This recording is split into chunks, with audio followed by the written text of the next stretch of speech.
నిర్మల్ జిల్లా కేంద్రంలోని కలెక్టర్ కార్యాలయం వద్ద గ్రామ పంచాయతీలో పెండింగ్ లో ఉన్న బిల్లులను వెంటనే చెల్లించాలని డిమాండ్ చేస్తూ జిల్లాలోని సర్పంచులు ఆందోళనకు దిగి కలెక్టర్కు వినతి పత్రం అందజేశారు.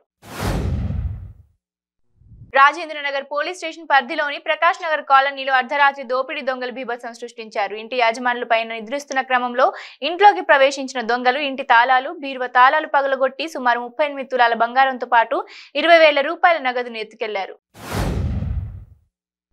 నిజాయితీగా పన్నులు చెల్లించిన వారి నిజమైన దేశభక్తులని ఆర్థిక మంత్రి బుగ్గన రాజేంద్రనాథ్ రెడ్డి అన్నారు. విశాఖ సిరిపురం బాలల ప్రాంగణంలో వాణిజ్య పన్నుల విభాగం ఆధ్వర్యంలో నిర్వహించిన అడ్వైజరీ కమిటీ సమావేశంలో ఆయన ముఖ్య అతిథిగా మాట్లాడారు. దివంగత star hero Kannada power star Puneeth జ్ఞాపకార్థం గుంటూరు జిల్లా తెనాలిలో 21 అడుగుల ఫైబర్ గ్లాస్ విగ్రహాన్ని సిద్ధం చేశారు. తెనాలికి చెందిన శిల్పులు కాటూరు వెంకటేశ్వరరావు, రవిచంద్ర, శ్రీహర్ష కలిసి ఈ భారీ విగ్రహాన్ని రెడీ చేశారు. పల్నాడు జిల్లాలోని సత్తెనపల్లిలో టీడీపీ ఫ్లెక్సీలను గుర్తు తెలియని వ్యక్తులు చించివేశారు. ఎన్టీఆర్ భవన్ దగ్గర ఏర్పాటు చేసిన ఫ్లెక్సీలను చించివేశారు.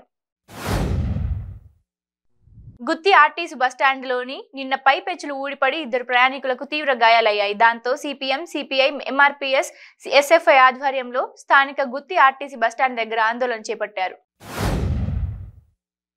వరి పొలానికి పురుగుల మందు పిచికారీ చేసేందుకు వెళ్లి 3 రైతులు మృత్యువాత పడ్డారు. కడప జిల్లా చాపాడు మండలం చియ్యపాడు గ్రామంలో ఈ విషాద ఘటన చోటు చేసుకుంది. తిరుపతిలో రాయలసీమ ఆత్మగౌరవ మహా ప్రదర్శన ర్యాలీ నిర్వహించారు. 3 రాజధానులు, రాజధాని వికేంద్రీకరణకు మద్దతుగా ఈ రాయలసీమ ఆత్మగౌరవ మహా ర్యాలీని స్థానిక ఎమ్మెల్యే భూమన కరుణాకర్ రెడ్డి ఆధ్వర్యంలో చేపట్టారు. తిరుపతి జిల్లా చిల్లకూరు మండల కార్యాలయంలో డ్వామా పీడి శ్రీనివాస ప్రసాద్ ఆధ్వర్యంలో నిర్వహించిన ఉపాధి హామీ సోషల్ ఆడిట్ లో 2 వర్గాలు బాహాబాహికి దిగడంతో ఉద్రిక్తత చోటు చేసుకుంది. భారతీయ సంతతికి చెందిన రిషి సునాక్ బ్రిటన్ దేశానికి ప్రధాని కావడం సంతోషించదగ్గ విషయమని లోక్ సత్తా పార్టీ వ్యవస్థాపకుడు జయప్రకాష్ నారాయణ అన్నారు. కేవలం 2 లక్షల రూపాయల ఎన్నికల ఖర్చు చేసిన సునాక్ భారతదేశంలో ఉన్నట్లయితే ఏ పార్టీ అయినా సీట్ ఇచ్చేదా అని అన్నారు. ఉత్తరాంధ్ర బ్రాండ్ ఇమేజ్ దెబ్బతీయడమే చంద్రబాబు నాయుడు లక్ష్యంగా పెట్టుకున్నారని వైఎస్ఆర్ కాంగ్రెస్ పార్టీ ఎమ్మెల్సీ వర్దు కళ్యాణి మండిపడ్డారు. ఉత్తరాంధ్ర అభివృద్ధి అంటే చంద్రబాబు నాయుడుకి ఇష్టం ఉండదని ఆగ్రహం వ్యక్తం చేశారు. విశాఖ పరిపాలనా రాజధానిపై టీడీపీ నాయకులు విషం చిమ్ముతున్నారని మండిపడ్డారు.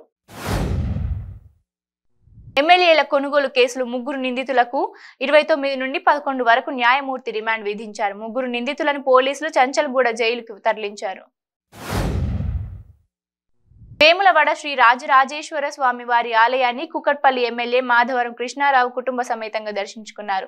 కోడెను కట్టి మొక్కులు తీర్చుకున్నారు. తిరుపతి జిల్లా కోట మండలం ఎస్సి గురుకులంలో విద్యార్థులపై తేనెటీగల దాడి చేశాయి. ఈ దాడిలో సుమారు 15 మంది పైగా విద్యార్థులు గాయపడ్డారు. విద్యార్థులు గ్రౌండ్ లో ఆడుకునే సమయంలో తేనె తట్టుపై ఇంటర్ విద్యార్థి రాయి విసరడంతో ఘటన చోటు చేసుకుంది. ఒక్కసారిగా తేనెటీగలు దాడి చేయడంతో విద్యార్థులు భయంతో పరుగులు తీశారు.